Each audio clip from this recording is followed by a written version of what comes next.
Assalamualaikum warahmatullahi wabarakatuh. Alhamdulillahi rabbil alamin wa bihi nasta'inu ala umurid dunya waddin. Asyhadu an la ilaha illallah wa asyhadu anna Muhammadan abduhu wa rasuluh. Allahumma salli ala sayyidina Muhammad wa ala alihi wa sahbihi ajma'in. Amma ba'd. Faqad qala Allah subhanahu wa ta'ala fi kitabil karim. Bismillahirrahmanirrahim. Innallaha wa malaikatahu yusalluna 'alan nabi. Ya ayyuhalladzina amanu sallu 'alaihi wa sallimu taslima. Sesungguhnya Allah dan para malaikatnya bersalawat kepada Rasulullah Muhammad sallallahu alaihi wasallam. Maka wahai orang-orang yang beriman, bersalawatlah kalian kepada Rasulullah dengan sebaik-baik salawat. Ketika Allah perintahkan kita puasa, Allah tidak menunaikan ibadah puasa. Ketika Allah perintahkan kita sholat, Allah pun tidak pernah menunaikan ibadah sholat. Allah perintah kita tawaf, haji, umroh, Allah pun tidak pernah menunaikan ibadah haji dan umroh. Tetapi ketika Allah perintahkan kita bersalawat, maka Allah sampaikan, Innallaha wa malaikatahu yusalluna 'alan nabi. Sesungguhnya Allah dan para malaikatnya bersalawat kepada Rasulullah Muhammad sallallahu alaihi wasallam. Allah saja dan para malaikatnya bersalawat, maka kita ketika mendengarkan Rasulullah disebut namanya, maka Nabi katakan, umatku yang paling pelit di antara kalian, dia dengar namaku lalu dia tidak bersalawat kepadaku. Muhammad sallallahu alaihi wasallam. Ibu bapak, saudara-saudara sekalian, pertama, banyak-banyaklah bersalawat. Yang kedua, ibu bapak, saudara-saudara sekalian, ada pernah dengar nama Yusuf Kalla? Pernah? Beliau kayaknya satu-satunya Indonesia yang 2 kali menjadi wakil presiden. Wakil presiden ke-10 dan wakil presiden ke-12. Ibu tahu orang apa dia? Bugis. Ya kan? Nah, ternyata ibu tahu enggak, Pak Yusuf Kalla itu sepupu sekali dengan bapak saya. Oh. Ngaku Bu. Begitu di cross check ke Pak Yusuf Kalla, Pak JK katanya sepupu dengan bapaknya pada saat Latif. Ah, siapa itu, namanya saja baru saya kenal. Iya kan? Ibu-ibu kenal Prabowo? Tahu Prabowo? Itu masih saudara sama saya itu Bu. Ngaku. Begitu juga nanti di akhirat. Ya Allah, saya Islam. Ya Allah, saya Muslim. Ngaku sampean. Kamu ngaku. Kalau kamu Muslim, mana tandanya? Bapak-bapak di sini kan pegawai toh? Misalnya bapak pegawai di mana? Sebut satu. Pak Farhad. Di mana pegawainya? Hah? Hotel. Bapak kalau mau masuk di situ pakai ID card. Bapak-bapak kalau masuk kantor pakai ID card. Ya kan? Itu standar minimal. Saya ngaku pegawai, misalnya pegawai di Apple. Mesti ada standarnya apa? Ini kartuku. Kalau tidak, kau tidak boleh masuk. Begitu juga Islam. Di akhirat kelak Allah tanya, kalau kamu Islam, mana karaktermu, mana identitasmu? Maka Allah sampaikan, identitas orang Islam itu adalah surah Al-Fat ayat 29. Surah apa Ibu? Surah apa? Al-Fat 29. Minimal selesai ceramah nanti update status.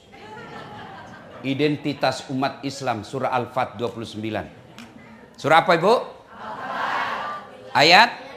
Masya Allah. Mari kita dengar bunyinya. Bismillahirrahmanirrahim. Muhammad Rasulullah. Bahwa Muhammad itu adalah Rasul Allah. Dan Rasul itu, Nabi itu dikasih mukjizat. Mukjizat itu Allah kasih berdasarkan tantangan zamannya. Nabi Musa dikasih mukjizat apa? Tongkatnya bisa jadi ular. Kenapa? Zaman itu tukang sihir paling hebat. Dikasih tongkat, tak. Ular-ularnya Fir'aun habis dimakan oleh tongkatnya Nabi Musa. Nabi Isa diberi mukjizat apa? Mampu menyembuhkan orang-orang penyakit kusta. Kenapa? Pada saat itu orang mengagungkan ilmu kedokteran. Tapi satu yang tidak bisa disembuhkan, kusta. Nabi Isa dia usap, sembuh penyakitnya dengan izin Allah. Ya, Ibu. Nabi Sulaiman pada saat itu orang mengagungkan kekayaan. Nabi Sulaiman diberikan kekayaan. Apa kekayaannya? Kerikil rumahnya emas. Ada di sini kerikil rumahnya emas. Paling orang Bugis giginya dikasih emas. Kan? Nabi Muhammad sallallahu alaihi wasallam pada saat itu orang mengagung-agungkan apa? Sastra, syair. Maka Allah berikan salah satu mujizatnya apa? Quran, yang ketika orang mendengar, Bapak baca sejarahnya Umar bin Khattab masuk Islam, dia kan mau datang mau membunuh Nabi. Balik haluan, karena dia bilang, kenapa Muhammad kau mau bunuh? Nah saudaramu sendiri dengan iparmu sudah masuk Islam. Fatimah itu sama suaminya masuk Islam. Ah, benar aja, iya benar masuk Islam. Balik haluan dia masuk ke rumah adiknya, begitu dia buka pintu, langsung dia banting iparnya. Ternyata kau berbohong, kau ternyata masuk Islam selama ini. Adiknya datang, si Fatimah, dia bilang, kenapa kalau kami masuk Islam? Kalau kami masuk Islam, kenapa? Dia bisik di telinganya Umar, la ilaha illallah Muhammad Rasulullah. Dia tebas, dia sikut adiknya, berdarah bibirnya. Lalu adiknya berkata, kamu bisa menyiksa fisik kami, tapi kau tidak bisa menguasai akidah saya. Umar lalu berpikir, barusan dia lawan adik saya ini. Ingat Pak, Umar itu tegas tapi lembut hatinya. Pada saat dia duduk, dia kasihan lihat adiknya, dia usap itu, dia ambil kira-kira kalau sekarang sapu tangan. Ya, dia usap itu bibirnya adiknya berdarah, adiknya tepis tangannya, jangan. Lalu dia duduk menyesal, dia pegang kepalanya, tiba-tiba dia lihat ada di bawah tempat duduk ada lintingan-lintingan kertas, bukan kertas, lintingan-lintingan daun kurma. Karena waktu itu tidak ada kertas, Bu.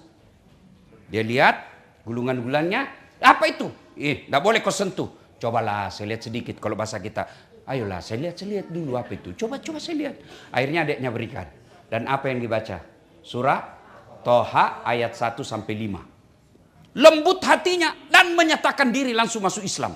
Kenapa? Kagum dengan kalimat-kalimat yang ada dalam surah Toha. Maka Allah berikan mukjizat Nabi Muhammad. Apa mukjizatnya? Quran. Nah, kemudian Bapak Ibu saudara-saudara sekalian, Nabi, kemudian Umar masuk ke dalam Islam. Lain kali kita cerita ini. Ya, tentang tokoh-tokoh orang Islam yang masuk Islam. Muhammad Rasulullah, bahwa Muhammad itu adalah utusan Allah. Walladzina ma'ahu, dan orang-orang yang mengaku dirinya Islam punya karakter, ciri-ciri, identitas, ID card. Satu, asyidda' walal kufar, tegas kepada orang kafir. Tapi ingat, jangan salah paham tentang tegas terhadap orang kafir. Apa itu tegas? Tegas dengan prinsip inna dina indallahil Islam. Islam is the single one, the true religion behind the God. Gaya-gaya saja ini bos. Gaya-gaya.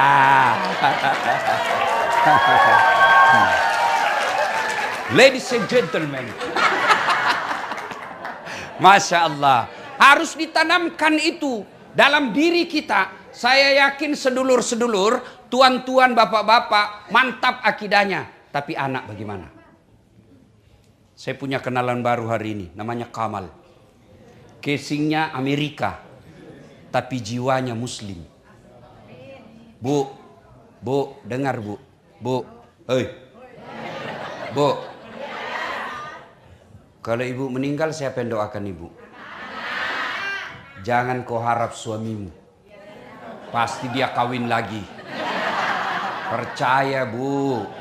Sampai teman saya di Makassar, ibu-ibu, dia bilang kurang ajar itu tetangga saya. Kenapa? Masa baru 3 bulan istrinya meninggal, belum lagi kuburnya kering, dia kawin lagi Ustadz. Saya bilang teman saya lebih hebat, masih hidup istrinya dia kawin. Ya Bu, siapa yang doakan ibu? Anak. Tuan-tuan, bapak-bapak yang saya muliakan, saya cinta karena Allah. Ayo anak-anak kita gimana imannya? Maafkan saya Bu, maafkan saya. Anak ibu bawa kok tidak hadir duduk di sini. Mestinya anak kita duduk dengar dakwah. Bahasanya? Minimal nanti dia duduk, ibu nanti pulang jelaskan apa yang saya sampaikan. Harus Bu ada ikhtiar. Nah Ibu sekarang, kalau di sini Ibu khawatir agamanya anak, ikhtiarnya kirim ke kampung neneknya sekolah. Itulah tugasnya Ibu. Sekarang bagaimana Ibu yakin agamanya akan selamat kalau sekarang aja Ibu tidak bisa kendalikan? Demi Allah, kita akan ditanya. Bapak baca itu sejarah Isra dan Mi'raj. Ada orang tua yang bagus agamanya. Sholatnya oke, puasanya oke, hajinya oke, sedekahnya baik. Masuklah dia dalam kelan surga. Ditanya, ya Allah tahan itu. Itu bapak saya. Itu orang tua saya. Kenapa dia masuk surga? Saya nih masuk neraka karena dia tidak didik saya dengan baik. Tidak pernah saya dikenalkan Islam. Dia sibuk cari nafkah. Dia sibuk urus dunia. Dia sibuk cari celengannya, sedepositonya. Tidak pernah saya diajari. Kalau saya masuk neraka, kenapa dia masuk surga? Bukankah dia bertanggung jawab kepada aku? Ingat Quran katakan anakmu nanti jadi musuh-musuhmu. Maka Allah katakan, Pak Haji, mau kemana? Mau ke surga. Tunggu dulu, belum selesai urusanmu nih. Siapa itu? Anak bungsuku ya Allah. Ku anfusakum wa ahlikum nara. Itu makna dari ayat, jaga diri dan keluargamu dari api neraka.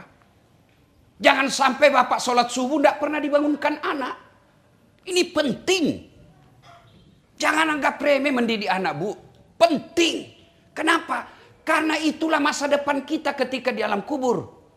Tuan-tuan yang saya hormati. Mau tahu masa depanmu nanti di akhirat? Lihat anakmu sekarang. Lihat anakmu sekarang. Kalau dia masih datang ke masjid berjamaah, insya Allah aman deh. Kalau malam Jumat dia masih baca Quran, buka Yasin, insya Allah bisa kita remah. Kalau kita lihat dia masih pakai jilbab, alhamdulillah. Tapi kalau kau tidak pernah lihat dia sholat, usianya sudah belasan tahun, tidak pernah kau lihat dia datang ke masjid jamaah, tidak pernah kau lihat dia pegang Al-Quran, demi Allah itu tanda-tanda bakal sengsara hidupmu di Quran, di kubur nanti. Ngapain kita jauh-jauh merantau cari dunia ke sini? Dunia hanya sementara.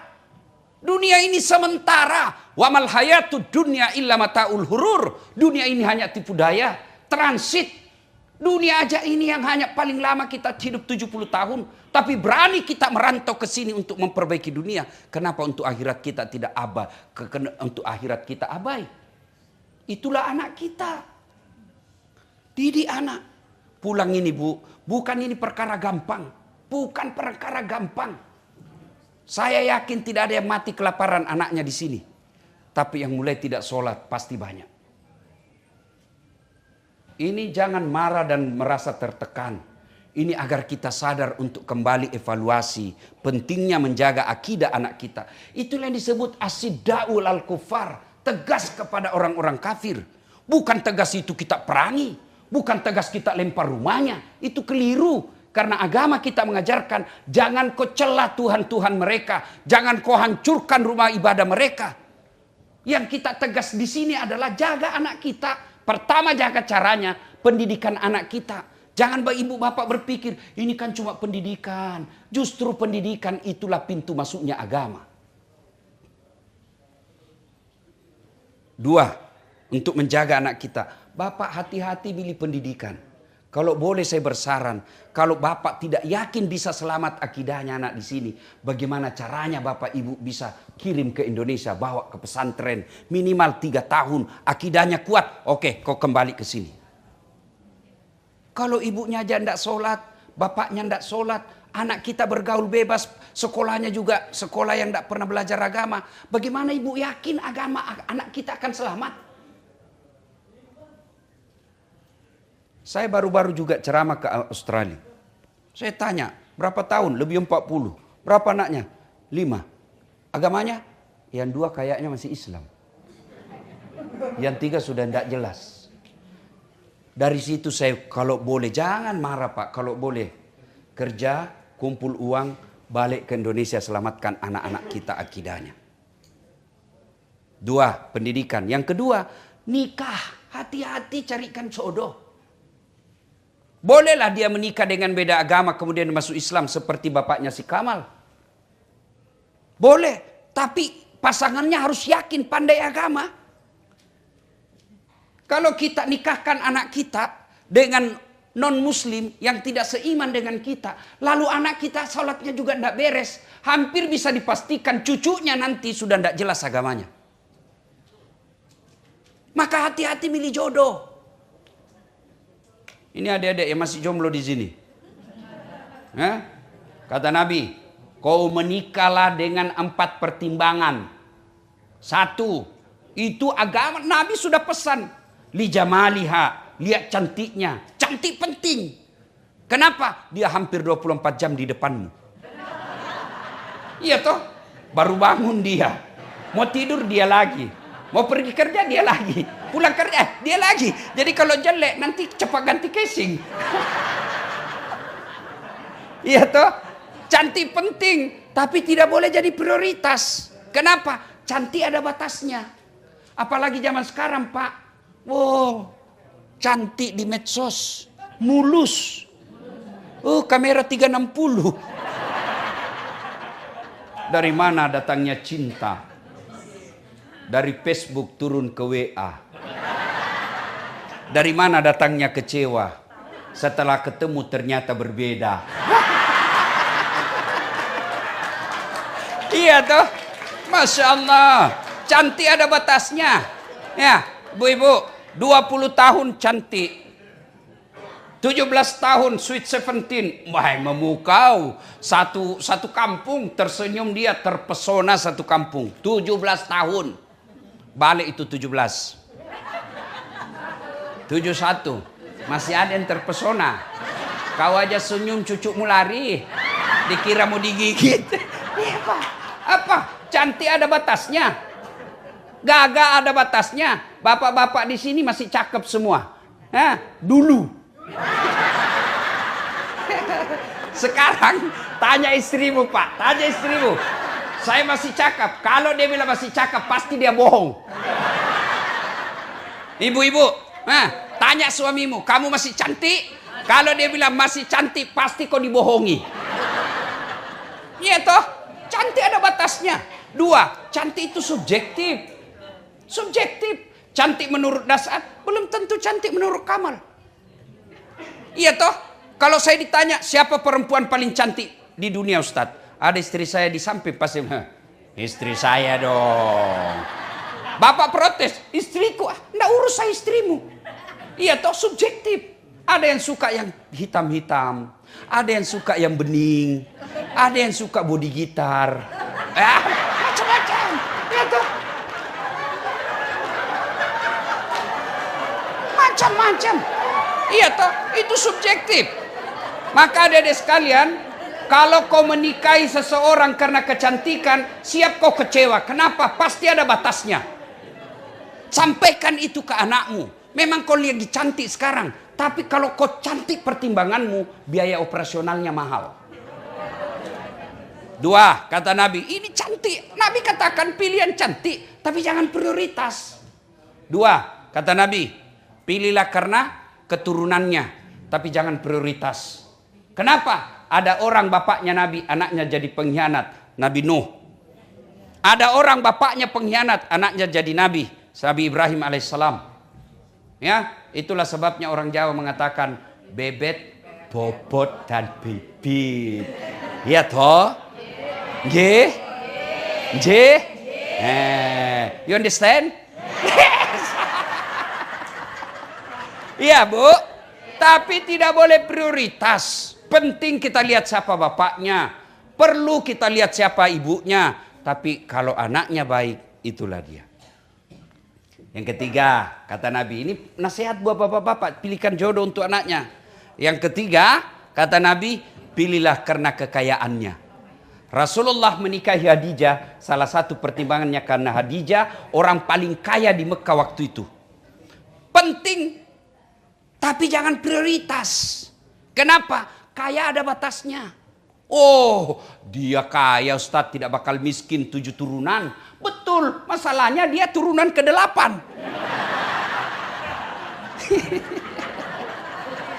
Iya toh.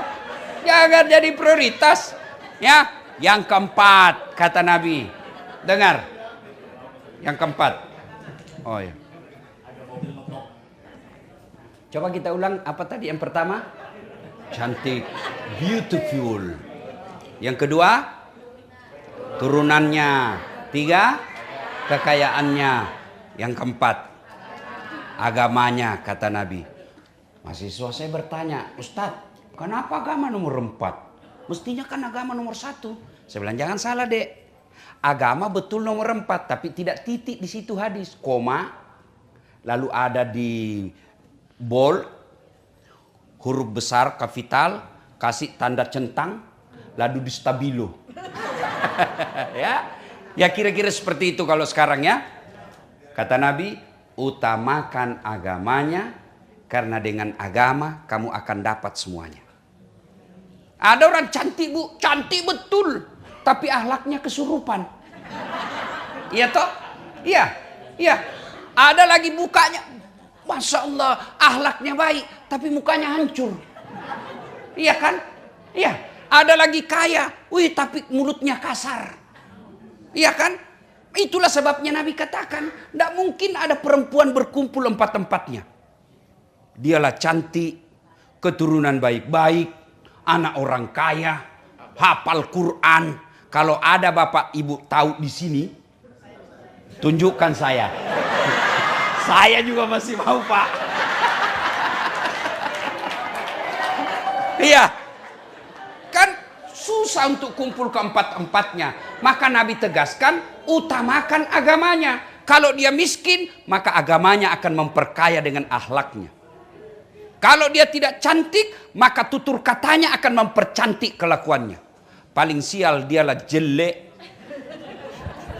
keturunan tidak jelas, pengangguran, agama tidak jelas. Emangnya waktu kau pilih tutup mata?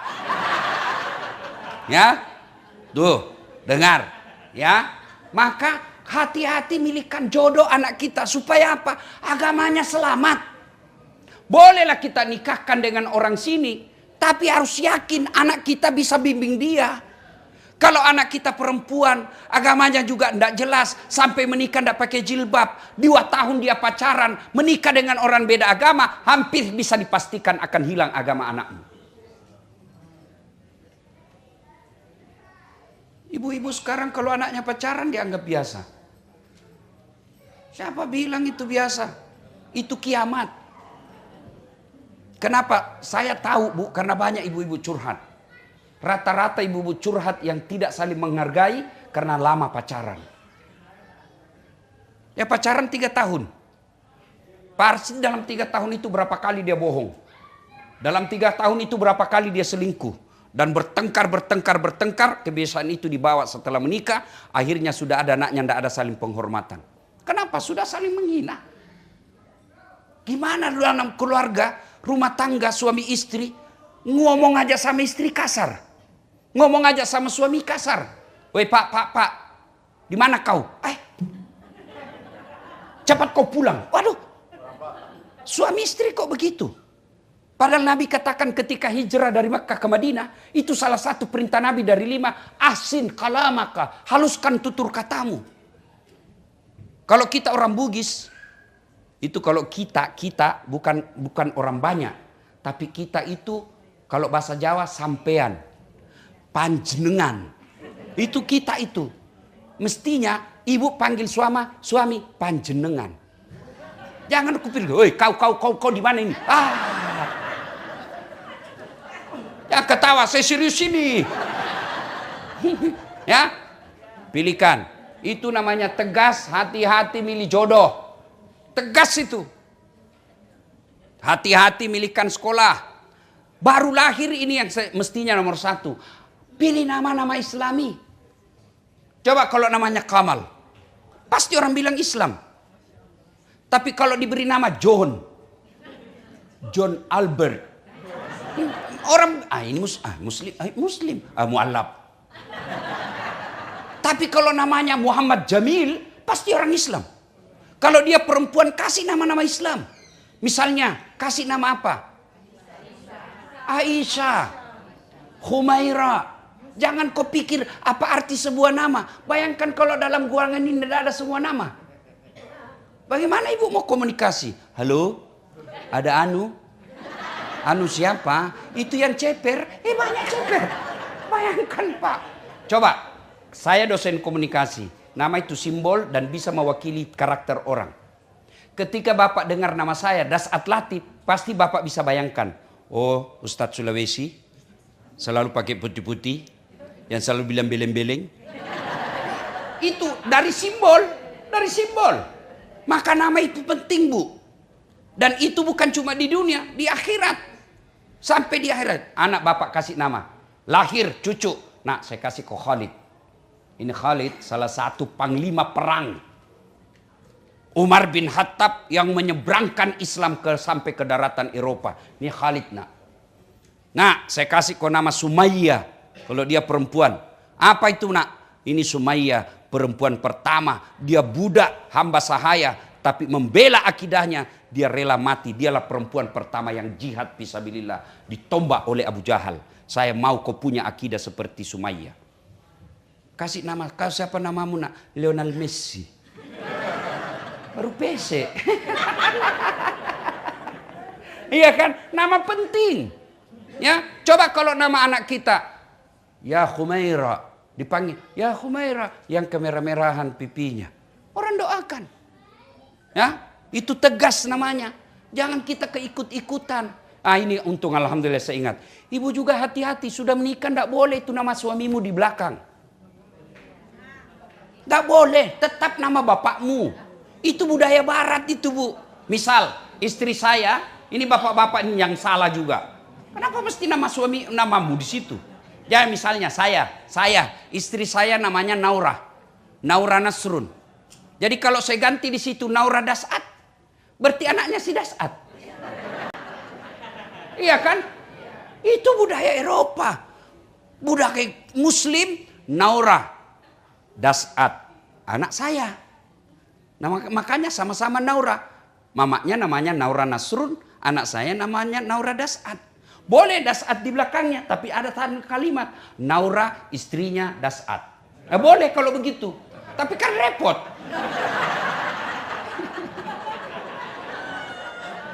Jangan ketawa, saya serius ini, Bu. Ya, itu nama penting. Itu bagian dari ketegasan. Bapak kasih nama anak ke barat-baratan, kan tidak jelas agamanya. Coba kalau langsung dikasih nama Muhammad Ibrahim, orang pasti bilang Muslim dia. Dan coba lihat itu, nama Muhammad. Saya kemarin jalan-jalan, tidak tahu daerah mana itu, yang ada bintang-bintang situ. Tuh. Saya cuma pancing kau juga. Ibu ini, dia tunggu saya salah Pak. Ya. Nama Muhammad disimpan di atas satu-satunya, Muhammad Ali. Itu berarti nama penting. Coba kalau bukan Muhammad Ali namanya, tidak mungkin dia di atas. Nama penting Pak, itu bagian daripada tegas asidak walal kufar. Yang kedua, ruhama'u bainahum, kasih sayang kepada sesama mereka. Ayat tadi pertama tegas kalau keluar, kalau kita, ya. Kemudian kafir, ini yang saya lupa. Apa itu kafir? Orang yang berbeda dengan agama kita. Saya pernah lagi ceramah, ditanya sama non-muslim, kenapa kami disebut kafir? Jangan salah paham, kafir itu bukan maknanya kasar. Kafir itu yang menyembunyikan, tertutup. Kenapa disebut menyembunyikan? Karena dia tidak mau mengakui keesaan Allah, maka disebut dia kafir. Kafir itu ada dua, kafir zimmi dan kafir harbi. Kafir zimmi mau kerja sama-sama kita. Ada itu namanya Pak Albert selalu ikut saya selama di sini.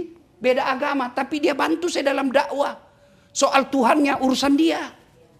Itu yang disebut kafir zimmi. Mereka yang mau bekerja sama dengan kita. Kata Nabi, kalau kau ganggu dia, saya musuhmu nanti di akhirat. Ada yang disebut kafir harbi. Apa itu? Yang ganggu kita. Kita mau sholat dilempar kepala kita. Kita mau puasa dilarang. Itu kata Nabi, boleh kau lawan. Tapi kan tidak ada begitu di sini.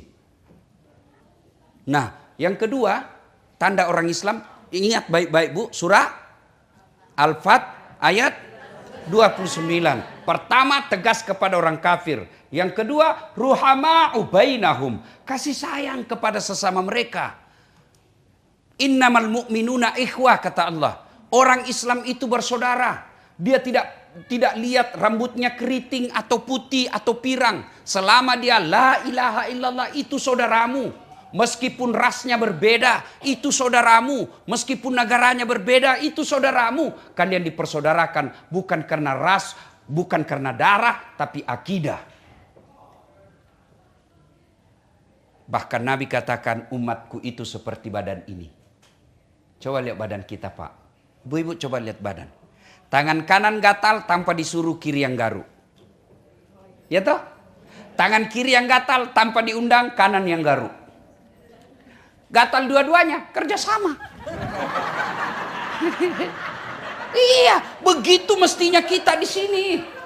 Begitu mestinya kita di sini. Satu sakit, yang lain ikut merasakan. Satu yang ada masalah, kita bantu sama-sama. Itulah orang Islam. Ada orang baru masuk Islam, Pak. Meskipun dia kaya, dia boleh dan berhak mendapat zakat. 8 golongan orang berhak mendapat zakat. Satu diantaranya mu'allaf. Orang baru masuk Islam, meskipun dia kaya raya, boleh dikasih zakat. Tujuannya apa? Loh, kamu ditinggal oleh keluargamu karena kau udah beda agama dengan mereka. Sekarang kau saudara saya, ini loh penghargaan. Jangan cemas, kami saudaramu yang baru. Itu makna pemberian zakat. Maka kita bersaudara. Umat Islam itu seperti badan ini. Satu sakit, yang lain ikut merasakan. Coba lihat, si Kamal pergi menyatakan cinta. Jalan-jalan dia. Tiba-tiba tahan tuh kakinya. Kaki tahan tuh. Seluruh tubuh bereaksi. Mulut dulu tuh yang bereaksi. Reaksi berikutnya, mata mencari. Reaksi berikutnya, mulut meniup. Reaksi berikutnya, tangan mengusap. Waduh. Iya toh, padahal kaki yang bermasalah. Tidak ada orang tahan tuh kakinya. Jalan kau, siapa suruh kau pergi jalan? Jalan kau. Itulah Muslim. Itulah Islam. Wa'tasimu bihablillahi jami'a wa la tafarraku. Berpegang teguhlah engkau kepada tali persaudaraan agama Allah dan janganlah engkau bercerai-berai. Ini pegang erat-erat sebagai perantau, sebagai orang yang tinggalkan dan kita tinggal di negara ini, kita bersaudara. Saudara kita satu saudara seagama, yang kedua meskipun kita beda agama, kita saudara sebangsa, Persatuan Indonesia sila ketiga. Kita bersaudara. Cuma kadangkala yang membuat kita berpecah belah satu, gosip. Gibah. Duduk begini tuh masih gosip-gosip tuh. Dia terlambat datang temannya dilihat dari kepala. Dia enggak gosip tapi mukanya sinis.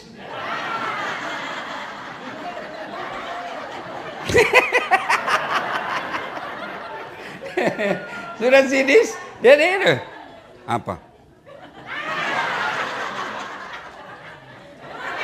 Kenapa? Jilbabnya enggak seragam. Iya, kayak umbul-umbul. Nah, dia dengar yang kau gosipi, besok dia enggak datang lagi, putus persaudaraan.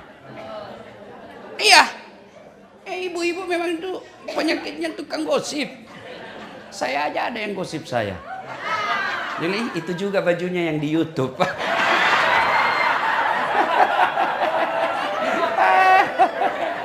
Bu, ada biasa yang berapologi. Itu kan benar. Yang saya sampaikan betul, begitu sifatnya.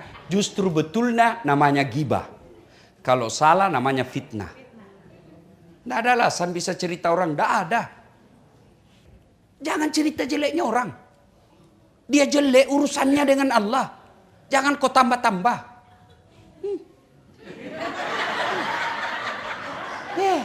Rajin betul pengajian. Tapi suaminya selingkuh. Memangnya dia senang kalau suaminya selingkuh? Iya. Kita kan suka tambah, suka ikut campur. Biar bukan urusan kita, campur aja dari kerjanya. Hati-hati bu yang suka ikut campur. Nanti takdirmu seperti toge. Tahu toge? Coba lihat itu toge, pecel ada. Gado-gado. Tempe. Soto Banjar. Maka dia selalu ikut campur, Allah takdirkan semuanya bengkok. Itulah makna dari ayat ayuhibbu ahadukum, sukakah kamu memakan bangkai sesamamu manusia. Jadi majelis taklim yang baik, orang datang dia baru belajar kasihan agama, dia datang mau cerita aib, maka ibu yang baik dia katakan, na'udzubillah min zalik. Kita berlindung kepada Allah dari keburukan seperti itu. Belum tentu suami kita lebih baik dari dia. Itu yang bagus. Jangan malah dicambah. Oh iya, iya. Padahal nggak tahu urusan tuh. Jangan ketawa, saya serius ini. Ya, Bu. 2. Yang memutuskan persaudaraan. Apa itu? Sombong. Apakah sombong pakaian mahal? Belum tentu. Itu rezekimu. Apakah mau sombong pakaian barang-barang mewah? Belum tentu. Bapak punya rezeki pakai baju krokodil. Cap buaya. Katanya kalau asli buayanya menghadap ke dalam, kepalanya keluar. Kalau palsu buayanya menghadap ke dalam. Buaya darat. Ya. Bapak pakai palsu. Bapak pakai misalnya Hugo Boss. Boleh, itu rezekimu. Ibu pakai berlian emas, boleh, rezekimu. Kalau perlu tulis di sini emas. Boleh. Lalu kapan dia sombong? Sombong itu kata Nabi 2 karakternya. 1, nganggap remeh orang lain. Jadi kalau ibu pakai emas berlian, boleh. Kapan sombong? Kalau ibu bilang, palsu. Memang baru sombong itu. Bapak pakai baju, apalah itu yang mahal-mahal. Boleh. Kapan bapak sombong? Kau tahu dah saat ini baju saya terbatas ini. Kau ndak bisa beli yang begini. Sombong. Kau meremehkan orang. Ibu mau pakai yang asli silakan, tapi jangan hina orang yang palsu. Boleh, ya. Yang kedua, karakter sombong itu adalah menolak kebenaran. Tadi adik kita yang ceramah. Tahu apa itu? Baru 14 tahun. Iya betul 14 tahun, tapi otaknya Pentium 4. Ibu 50 tahun, otaknya Pentium 1. Lambat loading.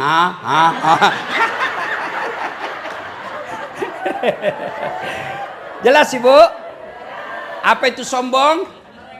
Remeh orang lain, menolak kebenaran. Dengar ceramah, dia tolak. Itu sombong itu. Abu Jahal, Abu Lahab, itu dia tahu Muhammad itu benar. Muhammad itu orang jujur. Maka diberi gelar Al-Amin, yang terpercaya. Lalu kenapa dia menolak Muhammad? Karena dia bilang, Bani Hashim. Ibaratnya suku dia lebih rendah, saya lebih tinggi. Saya pamannya, kok kemanakan saya kok jadikan nabi? Kenapa bukan saya pamannya? Itu sombong. Bapak remehkan orang, dia tidak lawan. Tapi lambat laun dia tinggalkan bapak. Putus persaudaraan. Apa yang membuat kamu sombong? Coba gue bilang, apa? Kata Nabi, 4 penyebab datangnya sombong. 1, bertambahnya pangkat jabatan. Mau sombong? Pensiun pak. Apa kau mau sombong dengan jabatan? Gubernur 5 tahun. Masih terpilih 10 tahun. Mau tidak mau pasti kau keluar. Tuh Joko Widodo 10 tahun. Wabillahi taufiq wal hidayah. Masih mau pakai mobil Indonesia 1 lewat dibilang, oh sudah gila ini bapak ini. Apa kamu sombong? Presiden aja enggak boleh sombong, apalagi ketua masjid.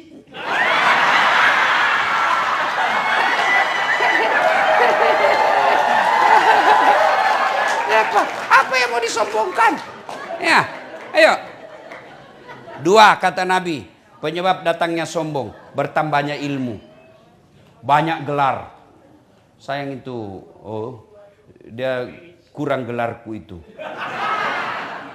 Kalau lengkapnya itu Dr. Dasat Latif, SSOS, Sarjana Sosial, SAG, Sarjana Agama, MSI, Master Science, PhD, Philosophy of Doctor.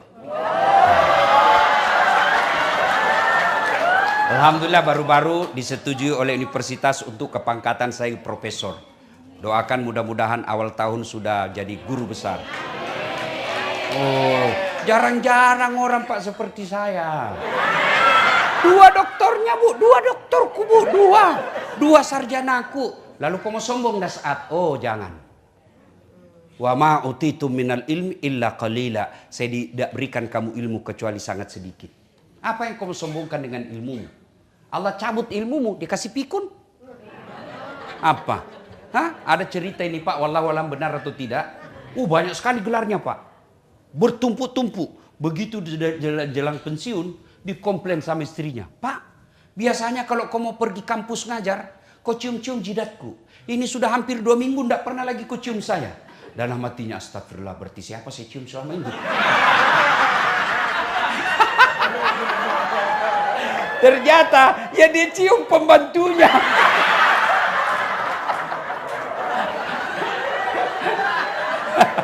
Jangan juga modus. Pak Farhat mentah-mentah sudah dengar ini, pura-pura pikun.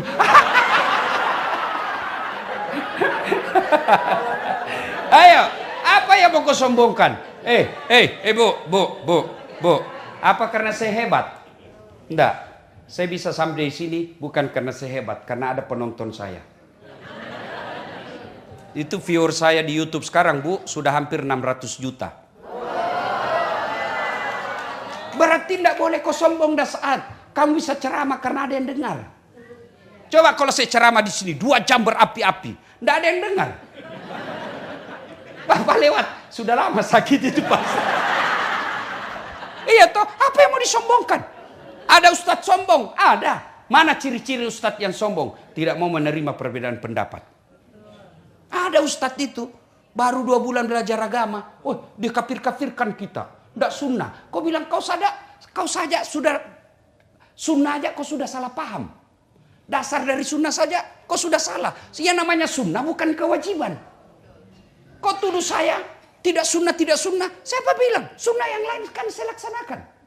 Dia komplain kan, ada itu di Facebook Bapak baca, saya dituduh Ustadz tidak sunnah. Di Facebook, Ustadz sunnah. Saya cari nama saya, tidak ada. Samping kanannya, Ustadz tidak sunnah. Nomor 13. Saya tanya, kenapa kau tuduh saya tidak sunnah? Buktinya, kau tidak pelihara jenggot. Saya bilang, kalau tidak mau tumbuh. Mau diapa? Ayo, ada Ustadz tidak mau menerima perbedaan pendapat. Nah, ini perlu saya pahamkan. Kenapa terjadi perbedaan pendapat di ulama fikih? Karena beda sudut pandang. Yang ada sama kita ini para ulama, yang ada sampai ke kita, hadis itu dalam bentuk tulisan. Bukan dalam bentuk gambar. Bukan dalam bentuk audiovisual. Kalau gambar dan audiovisual, pasti seragam kita. Cuma kan ini tidak ada definisi konkretnya. Misalnya takbir sejajar dengan bahu. Kan sudah beda-beda. Tidak ada gambarnya. Contoh paling ringan saya selalu bilang. Bapak kalau Nabi bilang saya tidak makan. Saya tidak makan. Apa Bapak Ibu pahami? Puasa. Apa lagi? Lapar. Apa lagi? Diet. Apa lagi? Apa lagi? Itu baru 1 kata itu. Saya tidak lapar. Sudah berapa paham? Begitulah sebabnya terjadi perbedaan pendapat. Ya Bu. Jadi kalau terjadi perbedaan pendapat, lalu dia tidak mau menerima pendapat orang lain, itu karakter ustadz yang sombong. Hanya mau menang sendiri. Ya. 3. Penyebab datangnya sombong. Apa itu? Bertambahnya harta. Tadinya miskin. Tiba-tiba dapat pembebasan lahan. Langsung kaya. Mulai sombong. Jangan sombong dengan kekayaanmu. Allah marah, gempa, longsor, tsunami, habis kekayaanmu. Oke lah masih ada kekayaanmu, tapi Allah marah, dia titip satu penyakit di badanmu, duitmu miliaran tapi tidak ada bisa kau makan. Duitnya 7 miliar Pak. Begitu ke dokter, Pak, menurut hasil laboratorium, Ini bapak dilarang makan nasi. Duitnya 7 miliar dilarang makan nasi. Oh iya kak dok. Terus ini juga kalau lihat datanya pak, bapak ndak boleh makan daging. Apalagi ikan, udang, telur, ndak boleh semua pak. Anu juga pak, ndak boleh juga makan garam. Ndak boleh makan gula pak ya. Jangan makan yang berminyak-minyak. Jadi apa yang bisa saya makan dok? Ya menurut hasil lab bapak hanya boleh makan ubi rebus. Duitnya 7 miliar tapi cuma bisa makan ubi rebus. Sudah cukup belum? Belum cukup itu sampai di situ. Apa kata dokter? Pak ini bapak selama aktif kerja kan tidak pernah kena matahari. Di rumah AC, di mobil AC, di kantor ber-AC. Jadi mulai besok Pak kalau bisa pagi-pagi bapak jalan berjemur ya. Jangan pakai baju. Supaya kena matahari bajunya Pak ya. Pakai juga celana pendek supaya kena matahari ini ya. Jangan pakai peci. Ya kalau bisa bapak jangan pakai sendal. Jam 9 sampai jam 10 dia kelilinglah di kawasannya. Nggak pakai sendal, nggak pakai baju. Apa bedanya sama gembel?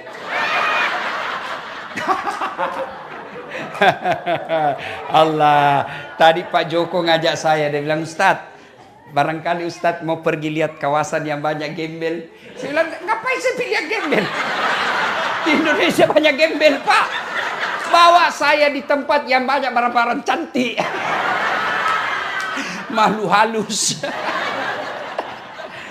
Nah, kita ini orang Islam Pak, kalau lagi jalan dengan tidak sengaja melihat barang bagus, bapak tidak sengaja, maka caranya ucapkan Subhanallah. Maha suci Allah yang telah menciptakan keindahan itu. Itu rezeki namanya. Batasnya kedipan mata. Kalau sudah berkedip, misalnya kan, sudah berkedip, astagfirullah palingkan pandangan. Itu tadi sebelum berkedip rezeki.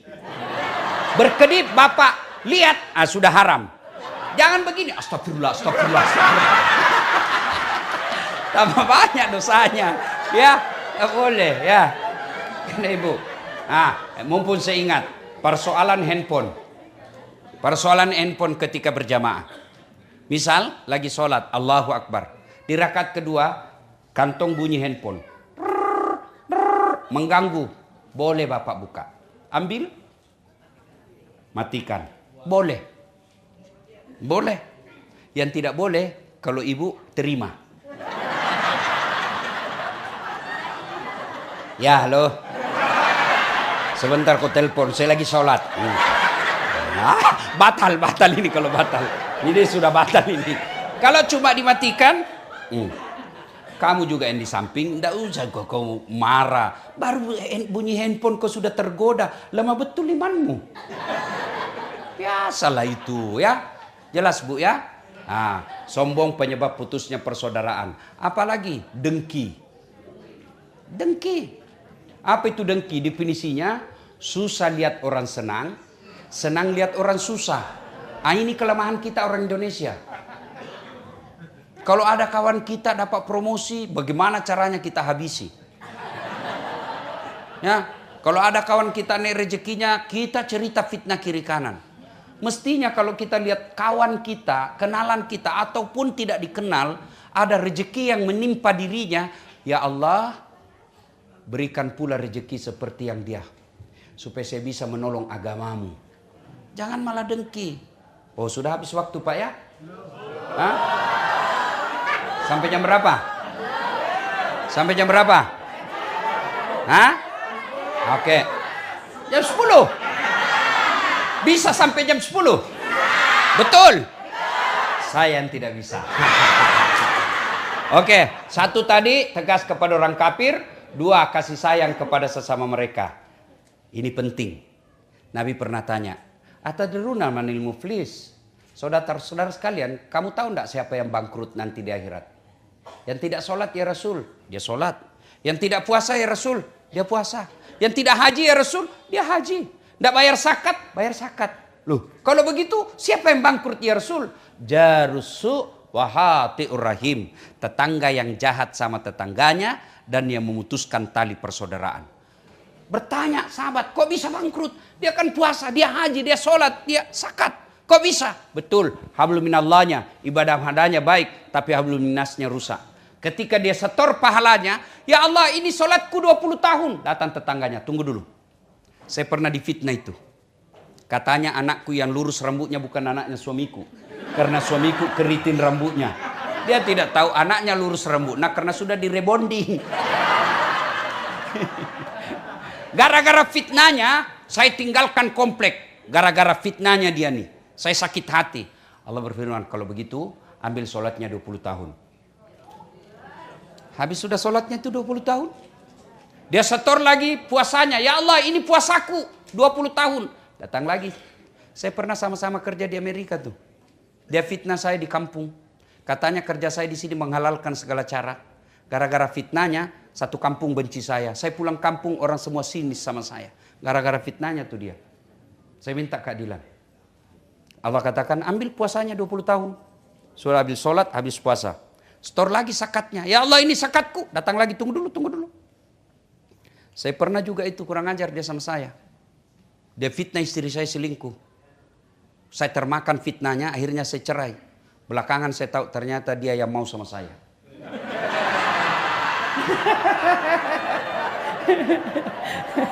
Saya minta kepadamu ya Allah. Allah katakan ya sudah ambil zakatnya. Habis sudah amalnya tua, habis semua habis. Semua habis.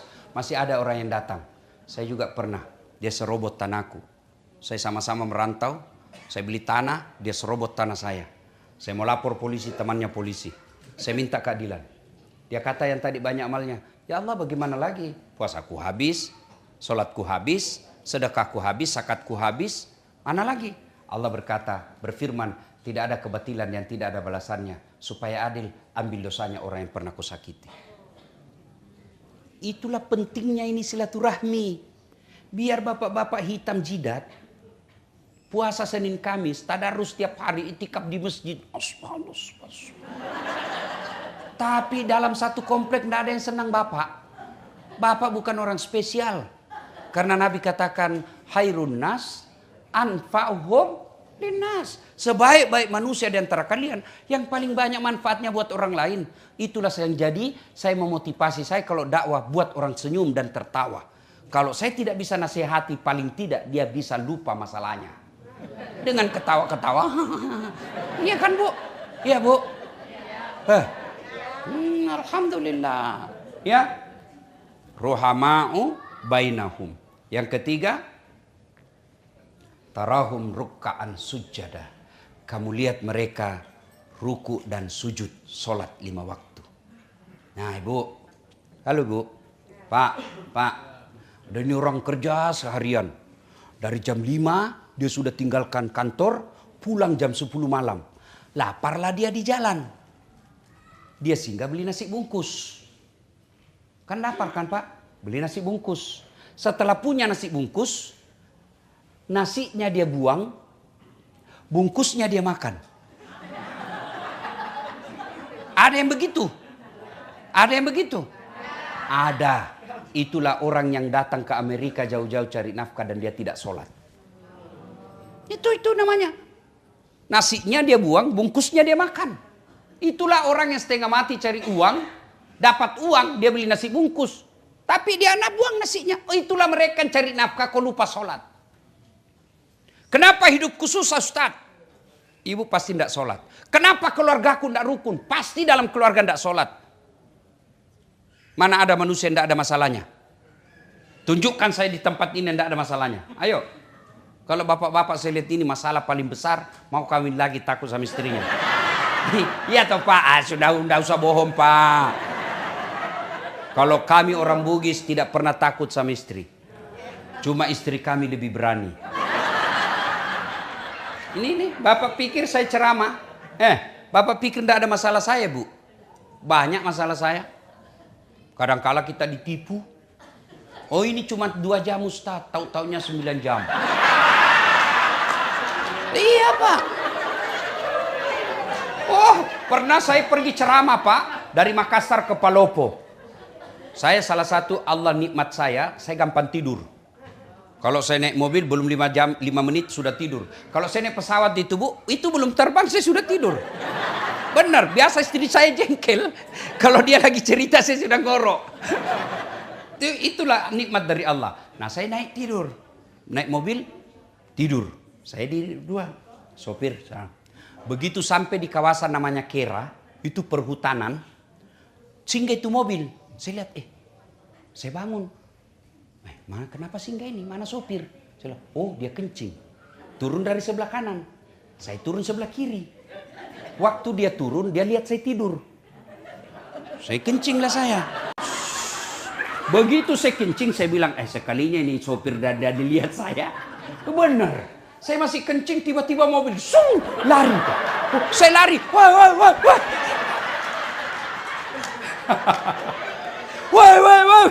Apalagi sudah laju. Saya mau telepon di atas mobil.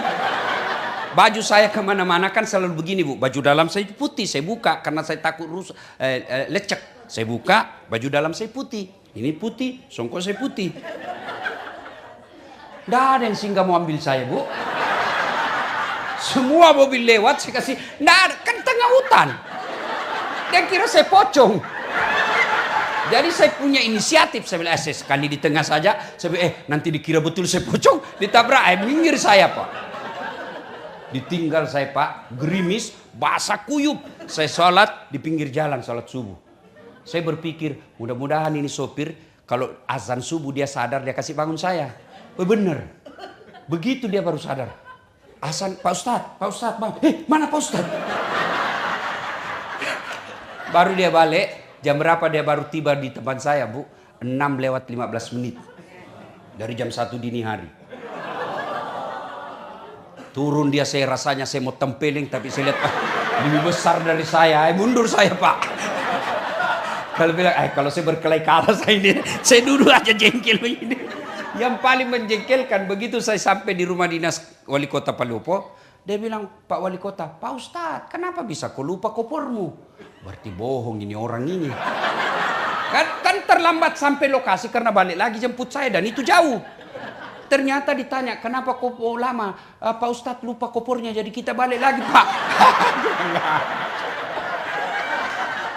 Itu semua pernah saya rasakan Bu. Sering. Ya, pernah juga saya ke pesisir Kalimantan. Ya, Sekata namanya. Itu kita lewat sungai-sungai kecil ada buaya berjemur, dia buka mulutnya, tapi dia tidak berani ganggu saya karena dia bilang senior ada di atas. Macam-macam Bu, Masya Allah. Belum lagi kita dikasih ceramah tidak dikasih makan dulu.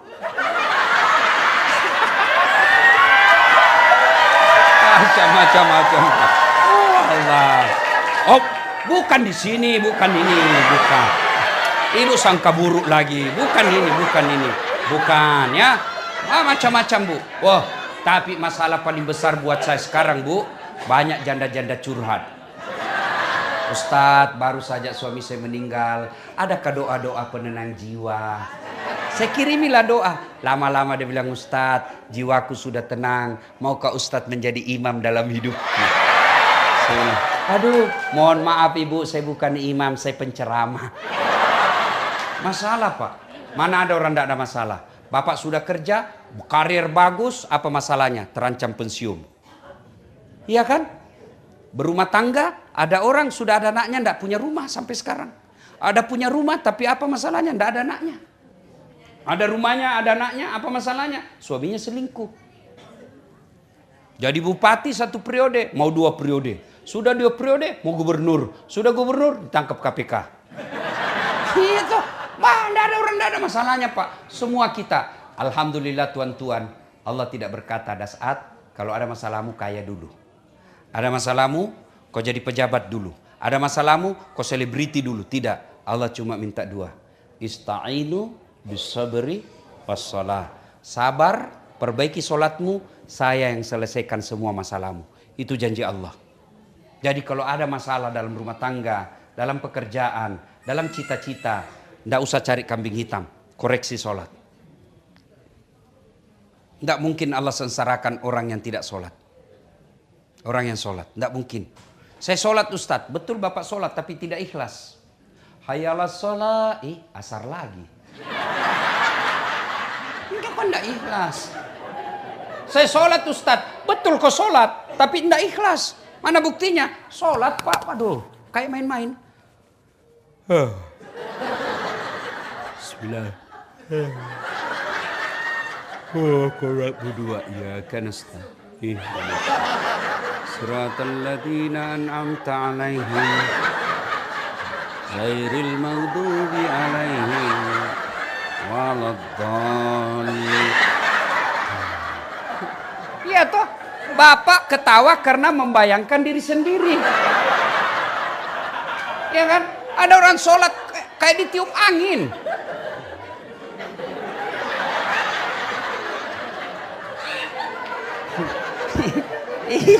Ibu histeris karena ibu bayangkan diri sendiri kan. Jadi kalau ada masalah, ya lebih baik koreksi sholat. Bapak ibu saudara-saudara sekalian, soal sholat ini tidak cukup waktu. Saya mau bahas fokus khusus karena waktu sudah masuk. Kita lanjutkan lagi besok. Nah, besok masih ada ceramah besok malam. Besok malam masih libur kan? Rugi yang tidak datang besok malam. Sebab ada pembagian undian umroh. Nah, saya mau tapi ibu bilang bayar sendiri. Alhamdulillah. Terima kasih Bapak Ibu Saudara-saudara sekalian. Waktu masih 15 menit kita gunakan untuk tanya jawab. Silakan. Yang mau bertanya silakan, yang mau menjawab lebih bagus. Ya silakan Ibu, silakan. Kalaupun tidak cukup waktu, boleh Bapak Ibu bertanya melalui WhatsApp saya. Ya sudah? Nah, silakan baca pertanyaan pertama. Pertanyaan pertama. Bismillahirrahmanirrahim. Pak Ustadz, pertanyaan saya, kalau kita mengadopsi anak dari non-muslim dan yang mengadopsi itu keluarga muslim, apakah anak tersebut harus bersyahadat? Oke. Pertama, adopsi dalam Islam haram. Tidak boleh. Ya, yang boleh anak angkat. Karena adopsi itu hak-hak orang tuanya putus. Diganti namanya, dikaburkan orang tuanya. Orang tuanya tidak punya lagi hak waris, tidak punya hak sama sekali, putus. Itu haram. Yang boleh bagi Islam anak angkat, anak yang diambil diperlakukan seperti anak sendiri. Ya. Nah, kalau dia masih kecil, tunggu dia sampai dewasa lalu disahadatkan. Diislamkan. Ya. Kalau dia tidak Islam, agak susah. Lebih baik Bapak ambil anak angkat muslim. Banyak berkeliaran di Indonesia. Ya Pak ya? Oke, jelas. Apa lagi? Assalamualaikum. Anu yang baca. Kamal baca. Kita dengar dia pakai bahasa Indonesia. Bisa bahasa Indonesia? Baca. Ayo Kamal. Ya.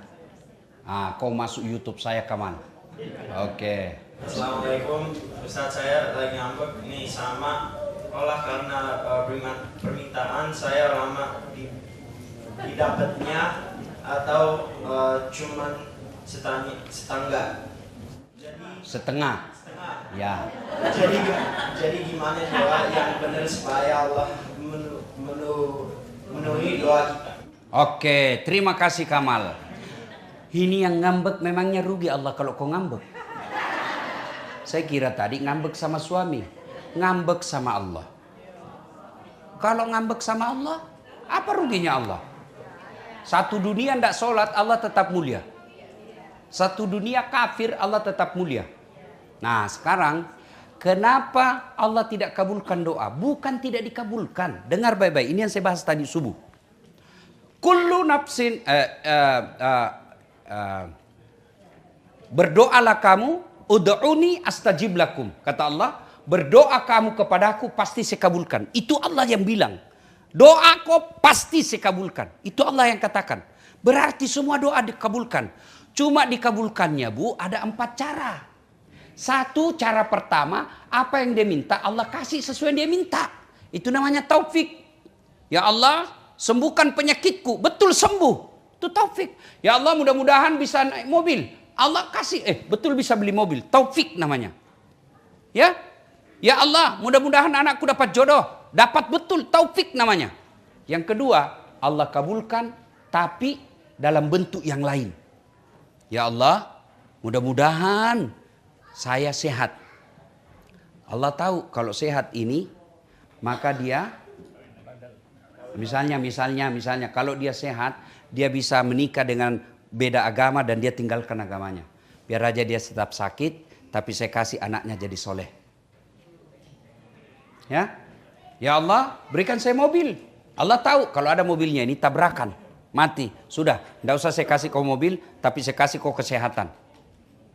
Ibu-ibu punya anak usia 10 tahun, minta dibelikan motor, ibu belikan enggak? Apa karena ibu enggak sayang? Justru sayangnya. Tapi ibu belikan apa? Saya belikan kau laptop nak, kau pakai belajar. Itu yang disebut Allah kabulkan dalam bentuk yang lain. Saya tamat SMA setelah gagal jadi tentara, saya daftar fakultas kedokteran. Mau jadi dokter. 3 kali Pak saya daftar. Tidak ada lulus nama saya. Padahal saya kelas fisika, jurusan fisika 1. Paling hebat dalam kelas saya. Ya, tidak lulus 3 kali. Saya ikut 3 tahun berturut-turut. Teman saya lulus.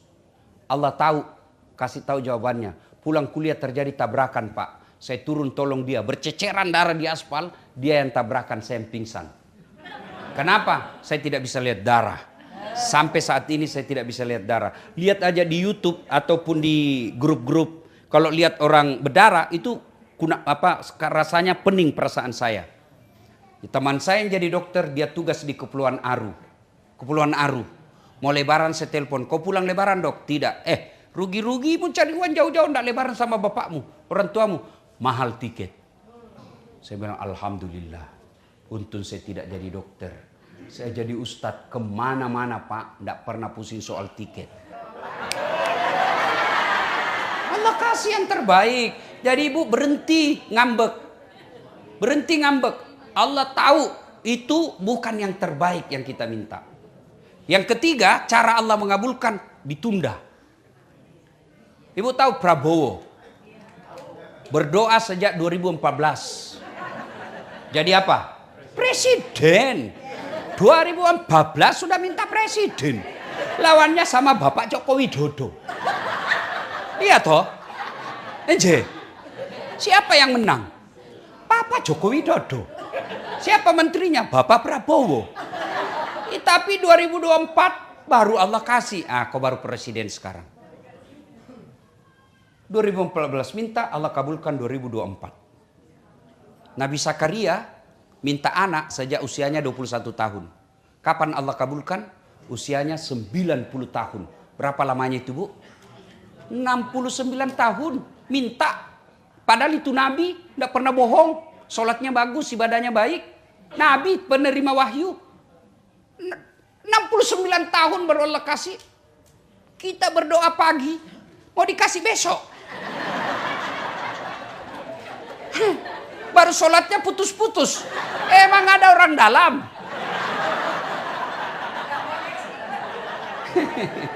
Jelas ya? Yang keempat, Allah tunda sampai hari kiamat. Sampai di akhir nanti. Kan dijelaskan ada orang dikasih hadiah oleh Allah ketika Nabi ceritakan, nih saya kasih kamu. Dia bilang, ya Allah banyak betul kau kasih saya. Ibaratnya amalnya 5, Allah kasih 5.000. Kau banyak betul. Allah sampaikan, wahai hambaku, itulah doamu yang saya tidak kasih ke waktu di dunia, baru saya kasih sekarang. Jadi doa jangan sangka buruk. Rugi Bu kalau ngambek. Ngambek sama suami masih ada harapan. Kenapa? Boleh ganti. Ya toh? Betul. You understand? Thank you very much. Ada lagi? Ayo, tanya lagi, baca lagi deh, Kamal. Ya. Assalamualaikum. Waalaikumsalam. Kalau kita membantu anak yatim tapi mereka adalah bagian dokter keluarga, keponakan, apakah itu terhitung sedekah atau tanggung jawab kewajiban? Oke. Bu, bersedekah itu ada tata caranya. 1, jangan mempermalukan yang diberi. Maka tidak bagus itu Bu bersedekah. Ibu kasih antri, mau cuma dikasih 50.000 ngantri dia bertengah hari, disuting di close up mukanya, itu bagian bukan yang baik. Itulah sehingga dalam sedekah ada namanya amil, panitia yang bawakan. Yang kedua, setelah itu sedekah orang dalam dulu. Bapak kalau mau sedekah istri dulu. Jangan kau sedekah orang lain, istrimu itu terus bajunya 2 kali lebaran. Tenang ibu, saya bela kau ini malam. Bajunya mewah, istrinya sudah 4 kali pulang kampung tidak pernah baju baru. Bukan suami yang baik itu. Kau sedekah ke orang, istrimu dulu. Supaya apa? Dia taat. Itu istri pak, tidak penting dia kau selalu hadir. Yang penting ada duitnya. Tidak percaya kau dengar. Ibu-ibu, biar suami tidak pulang yang penting ada Nah, dengar kau. Uang yang dia cari, bukan kamu. Ya toh ibu? Nah, jadi sudah itu penuhi dulu kebutuhan rumah tangga, penuhi dulu kebutuhan anak, istri, sudah itu baru saudara. Jangan sampai saudara kita menjadi fitnah. Kayak betul itu saudaranya di Los Angeles. Tapi saudaranya di kampung mau makan kadang ada makanan. Itu jadi fitnah. Makanya sedekah itu lebih utama kepada keluarga dulu. Ya, bagaimana kalau kemanakan? Lebih bagus lagi bu. Ya, jelas? Oke. Pertanyaan berikut, Kamal. Ya. Pegang mic-nya itu deh, pegang mic-nya supaya untuk itu tuh yang mic untuk YouTube. Yang tadi. Oh, yang ini. Ya, itu pegang juga itu, ya. Pertanyaan berikut, ya. Assalamualaikum Pak Ustadz, mau tanya nih. Kalau kita suka melihat orang yang ganteng, pikiran saya jadi yang bukan berdosa kita. Waalaikumsalam. Kalau dia gadis, maafi muskilah, tidak ada masalah. Tapi kalau ada suaminya, aduh, jangan ya. Tapi kalau itu karunia, makanya Allah tadi Nabi mengajarkan kalau kau lihat cowok cakep, ganteng, penuh pesona, kau cukup ucapkan Subhanallah, Maha suci Allah yang telah menciptakan keindahan itu. Ya, tapi kalau ibu pelototi, lalu membayangkan jadi suamimu, padahal kau punya suami dan ada suami di sampingmu. Kalau saya suamimu seperti itu, saya bilang, Dek, lebih baik saya ceraikan kau baik-baik ya, daripada kau peluk saya, kau bayangkan orang lain. Gak boleh ya. Kalau dia gadis, terpesona sama dia, tidak jadi masalah. Jangankan ibu, saya juga senang bu lihat orang cantik. Ya, saya ini tidak gagah ibu, tapi saya penuh pesona. Tidak percaya, kau mau foto sama saya toh?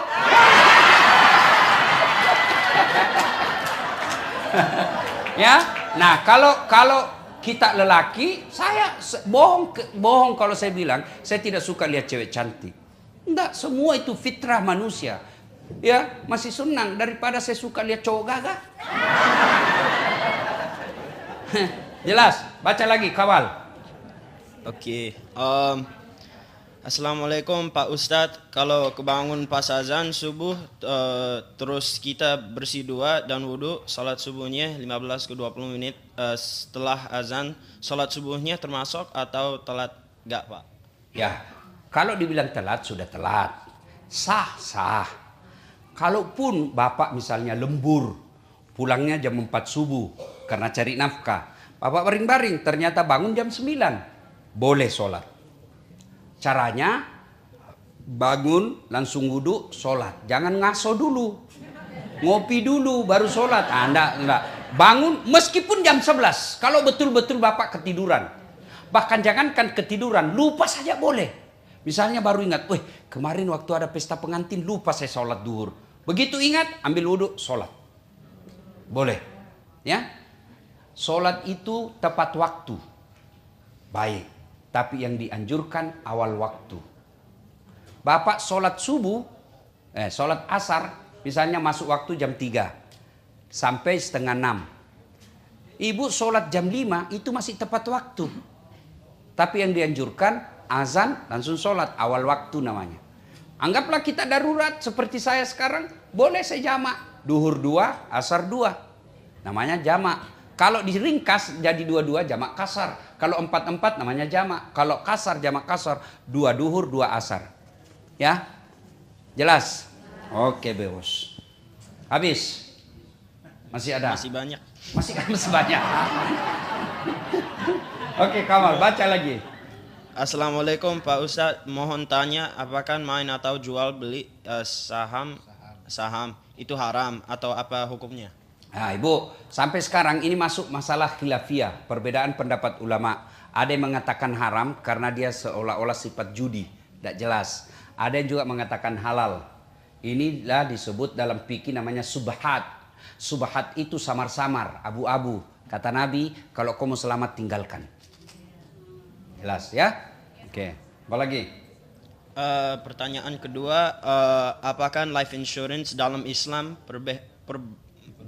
diperbolehkan? Diperbolehkan, sama tadi. Sama tadi soal insurans atau asuransi. Itulah sehingga muncul ada namanya asuransi syariah. Karena tadi itu perdebatan ulama. Ya, sudah sama.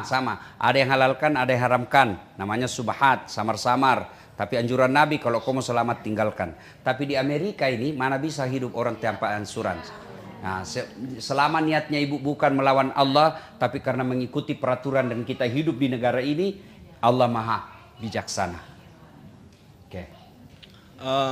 Assalamualaikum Ustaz, ayah saya udah meninggal 2 minggu yang lalu. Boleh gak ibu saya yang tua boleh keluar rumah? Misalnya ketemu dokter dan sebagainya. Oke, kalau suami sudah wafat, maka ibu kalau punya anak lelaki sama anak. Kalaupun keluar, ulama-ulama modern tidak mengharamkan selama ibu keluar betul-betul tidak macam-macam. Apalagi kalau usianya ibu sudah 65. Siapa juga yang mau goda ibu ya? Rugi Bu, rugi. Kecuali ibunya masih janda muda, 30 tahun ya, sebaiknya jalan selalu ada mahramnya untuk menghindari fitnah. Bagi perempuan janda itu kata Nabi hanya mereka mampu bertahan 6 bulan. Kalau dia masih haid. Kalau sudah tidak, biasanya perempuan itu kan tidak tergoda lagi sama, saya tidak tahu lah, ibu-ibu lebih tahu yang soal itu kan.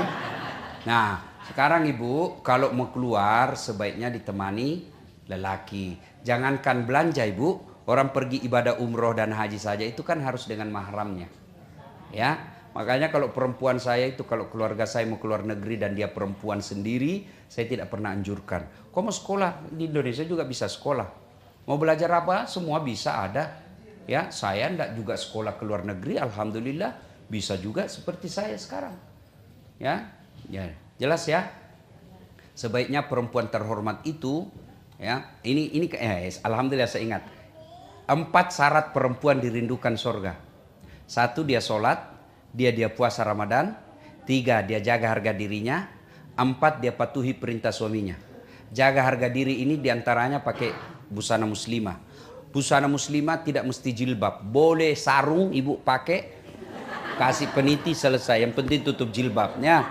Ada juga perempuan jilbab 3 lapis kan, ada merahnya, kuningnya, birunya, dia kasih miring lagi sedikit. Nah, boleh variasi ya. Ya, yang tidak boleh Bu, jilbab sakaratil maut. Ibu tahu jilbab sakaratil maut? Ada itu yang dia kasih tali, dia ikat-ikat di lehernya, baru dia kasih ke sini, tidak bisa goyang lagi lehernya. Nah, itu belen-belen namanya itu. Ayo ada lagi Kamal, ayo lagi Dek, Kamal. Apakah kita boleh sholat sunnah masjid, bisa khutbah Jumat berlangsung? Ya, ketika sholat Jumat berlangsung, Bisa. ya datang bapak terlambat, pernah terjadi pada zaman Nabi, sahabat langsung turun duduk, Nabi anjurkan kau sholat Jumat, sholat sunnah dulu 2 rakaat. Sholatnya apa? Berbeda ulama. Ada yang bilang sholat tahiyatul masjid, ada juga yang menyatakan sholat qabliyah Jumat. Pokoknya sholat sunnah 2 rakaat. Ya, lain kalau sudah sholat, sudah masuk sholat, ya sudah langsung sholat, tidak usah lagi sholat sunnah. Jangan sholat sunnah dulu, baru selesai sholat sunnah, selesai sudah sholat Jumat. Maka sebaiknya bapak-bapak datang lebih awal. Ini kita ini umumnya kan datang paling lambat, pulang paling cepat, Orang khotbah dia tidur. Mau masuk surga kok kira ada orang nenek muda urus kok di dalam. Ya, ayo Kamal, apa lagi? Assalamualaikum Ustadz. Gimana menangani orang yang baru belajar agama tapi tidaknya tingkahnya melebihi guru agama. Orang tua seperti ini gampang banget Menyalahkan. Membidak-bidakan. Memberi kalimat dua yang menjudge. Oke. Jadi ibu menyikapinya, ibu ndak usah dengar, tapi jangan celah. Karena kalau ibu celah dan berdosa. Jadi caranya ya sudah, dengar kalau mau dengar. Tapi kalau ibu merasa sakit hati saya kalau dengar dibilang kita kafir, ya sudah ditinggal. Caranya begini Bas, daripada kita saling menyakiti, silakan kau amalkan apa yang kamu yakini, tapi tolong hormati juga pendapat saya dan saya hormati pendapatmu. Cara menyikapinya, hormati. Kalau bapak merasa mampu katakan, dek sudahlah kau amalkan apa yang kamu yakini, saya juga amalkan apa yang saya yakini, kita saling menghormati saja, tidak usah bahas. Saya begitu biasa kalau ada orang saya tahu tidak ada gunanya, ya sudah, saya tidak mau bahas yang membuat saya berbeda. Karena bisa saling menyakiti perasaan. Ya. Ada lagi? Cukup ya. Kalau masih ada mau bertanya silakan di WhatsApp saya tadi. Mudah-mudahan ada faedah dan manfaat. Terima kasih. Lebih dan kurangnya mohon dimaafkan. Usikum wa nafsi bitaqwallah fastabiqul khairat. Assalamualaikum warahmatullahi wabarakatuh.